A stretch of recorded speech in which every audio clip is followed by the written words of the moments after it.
Hey, what's the difference between pro-life and pro-choice? Great question. So pro-life people believe that all abortion is wrong and it shouldn't be legal. Oh, okay. Well, what about pro-choice? Pro-choice is simply people who believe that women should have the right to choose if they want an abortion or not. Okay, well, I think I might be pro-life because I don't like abortion.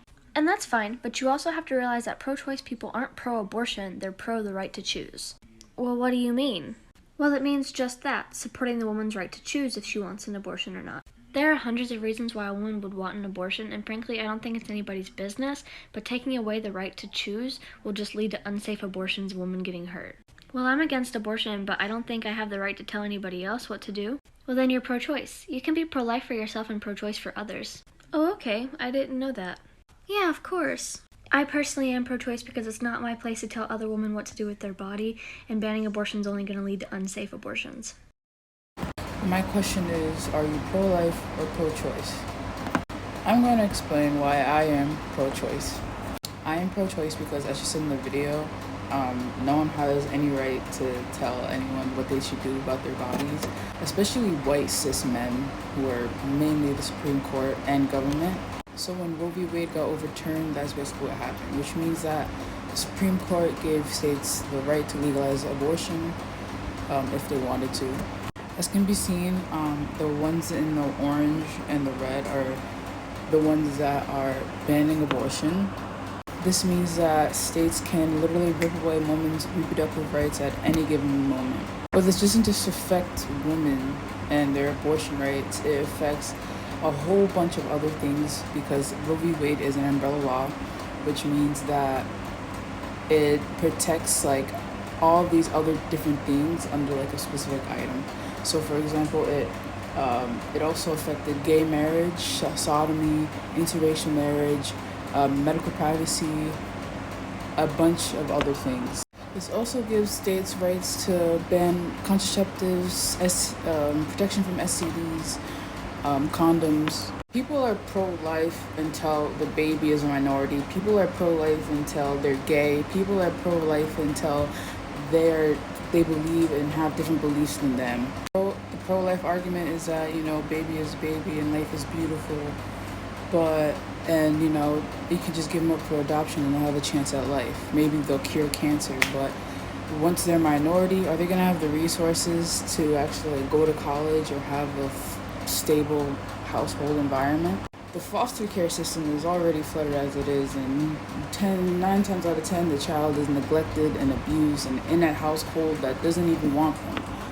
Are you going to support that 10-year-old that got raped and is having a forced pregnancy at 10 years old? But here's the kicker. There's this book called The Strange Bedfellows by Nancy Northup that talks about reproductive rights, and this is what she said. For brevity of expression, this article will use the term reproductive rights interchangeably with the rights to access contraceptive and abortion, although reproductive rights are much broader and include the right to have children and thus not to be subjected to forced or coerced sterilization, contraceptive use, or abortion. Indeed, the first Supreme Court case on reproductive rights was Skinner versus Oklahoma, which struck down forced vasectomies as criminal punishment and recognized the right to have offspring as a sensitive and important area of human rights. Ironic, isn't it? It's ironic when it's a man's problem, the problem will be fixed right away. But for women, we have no right to say anything about our own bodies. Now let's talk about the differences between a vasectomy and birth control. Birth control has been affecting women for years and can have interchangeable damage to women's bodies, such as cancer. It also causes to be emotional, excessive bleeding, and the procedure itself can be painful. Another argument that pro-lifers use is that life begins at conception, which has been debunked. In this article by Lana Romaine, she gives 3 reasons why life doesn't start at conception. This is one of the second reasons. She said many complications can and do occur between fertilization and birth.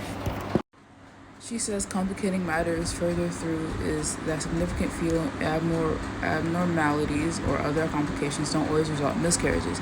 In these cases, termination is often the medically advised option, abortion, particularly when a mother's health is affected, someone who is definitely a human being with the right to her own body. But a definition of life at beginning of conception can change that would otherwise be considered the best medical option.